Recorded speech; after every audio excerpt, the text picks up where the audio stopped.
we want expediency, right? We want expediency, with social media ads and just being able to text people, whatnot.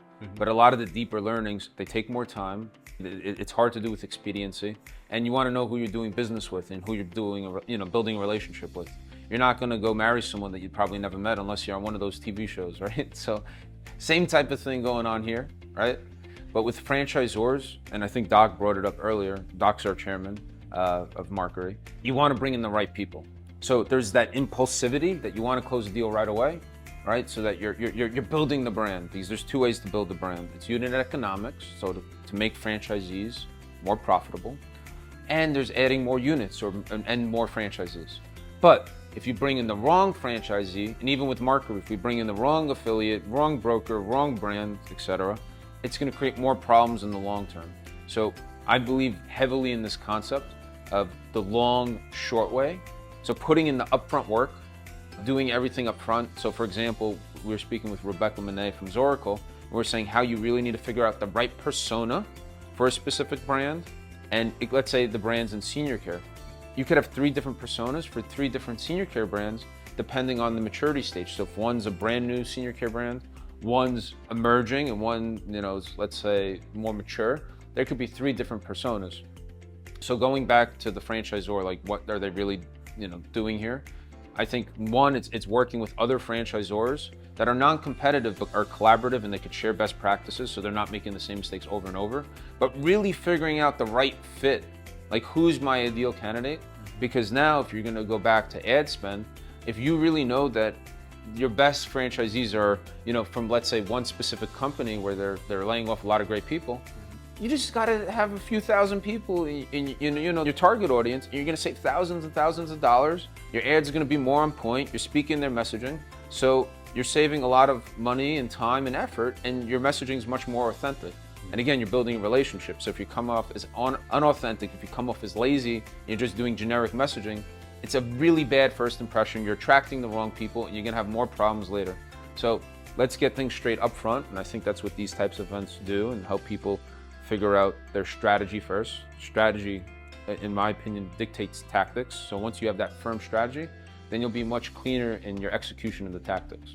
Generally speaking, I think this is in life. There's a lot of options, but I think there's good actors, neutral actors, and maybe, I don't want to say nefarious actors, but just things that are destructive, right?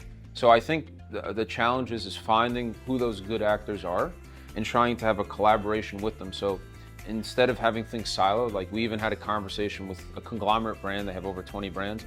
They were doing franchise development, again, finding the right candidates for each brand in a silo.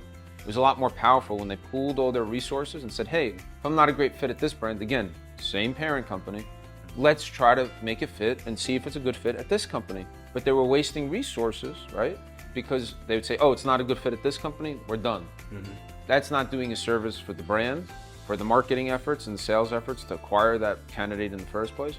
And that's not really collaborative amongst the brands. So going back to, what we could be doing here better, you have to figure out which brokers, if you're a franchisor, which brokers and affiliates you really like to work with.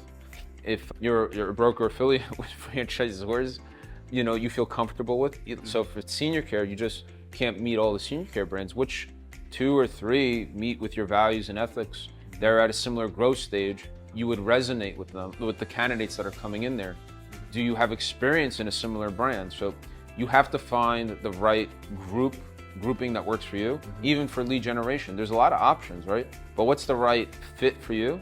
Right. And piecing that together before you start spending a lot of time and energy. Because I think the mistake a lot of us make, including myself, is we like to run, right? Because when you're moving, you feel like you're making progress.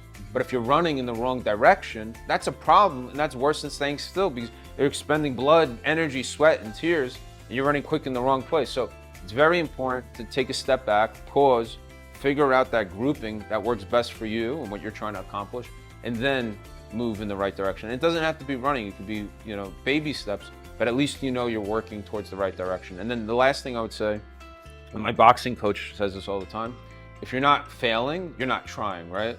So you have to iterate. Like in our company, we iterate as many times as possible, from the ad copy, from the content, from the pictures on people's profiles, because we want to always, we call it A/B testing, which I know you know, to see what works best, and then say, oh, A is working better than B.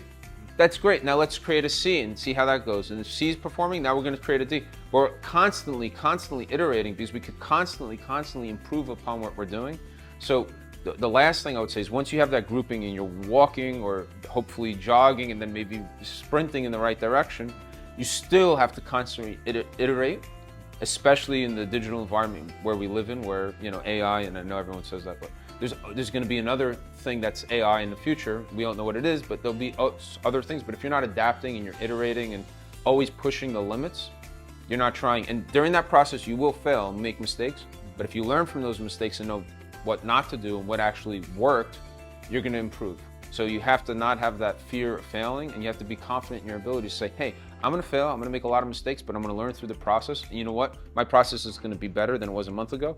And I'm going to keep doing it over and over and over again. So you have to be a little bit resilient, you know, from getting rejected or failing. Because a lot of the candidates aren't going to be ready. They need time to be nurtured and build the relationship like we spoke about. And you need time to develop that process.